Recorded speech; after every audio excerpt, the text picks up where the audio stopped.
Lita had always thought of herself as a little girl, or rather, she used to consider herself as such from her school years.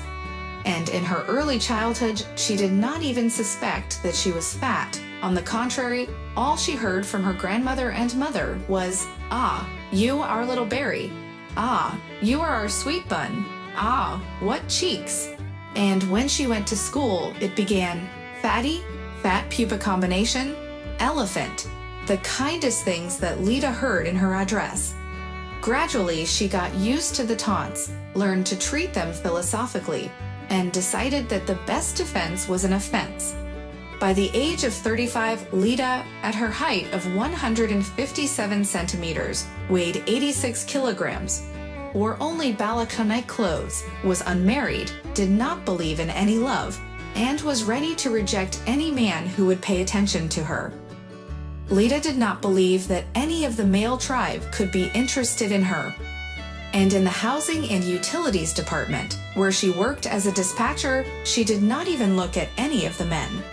"Lita, you're like the cruiser Aurora."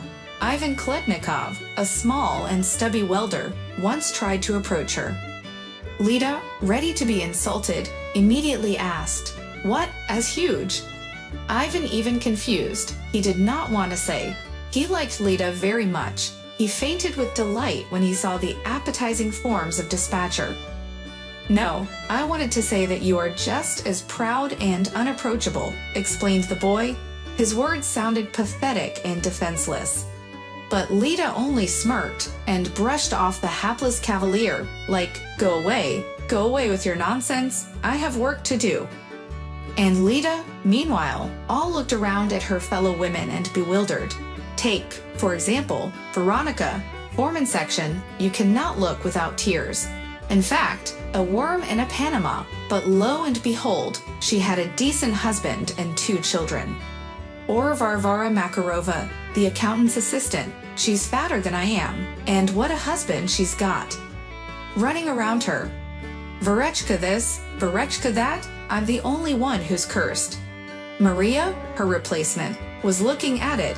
She wasn't even asking Lita about anything. She could see everything with the naked eye. "Lita, tell me, you're out of your teens. You'll be going through men for a long time, just a little longer, and everyone will scatter." Lita choked on her tea. "Where do I go through them? They just want to laugh at me." "Nonsense?" Maria was indignant. "All your fears and doubts are here."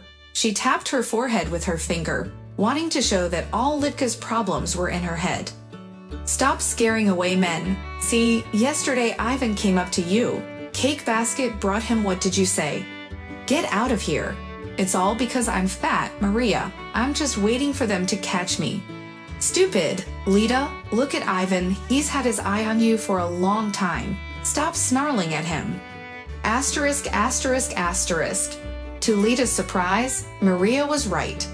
On her next watch, she noticed Ivan, who was humbly stomping to the side, waiting for everyone to disperse into their outfits. She was about to open her mouth and yell at him. "Why are you standing there like a pillar? Take your outfit and go to work." But she remembered Maria's remarks just in time. "Ivan, did you want something?" The girl turned to him. "Yes." "Lita, I bought tickets to the circus. Let's go, eh?" Lita wanted to shake off this impertinent man again, who again decided to laugh at her expense. But then she remembered again the words of her friend and said something completely different. "Okay, Venya, let's go." Ivan jumped for joy on the spot.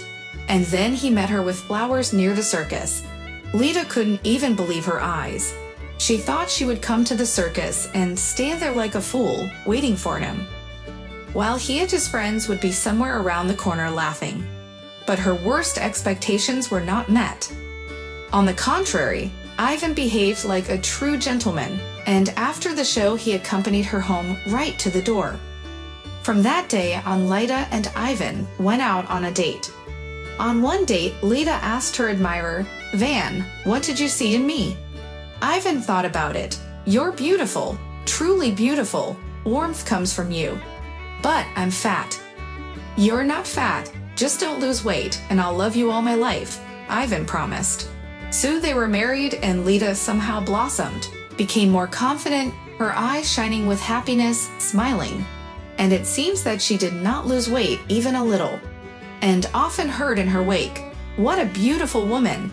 And why? Because love works wonders. Subscribe to our channel not to miss new interesting life stories. Give us your likes, write your opinion in the comments.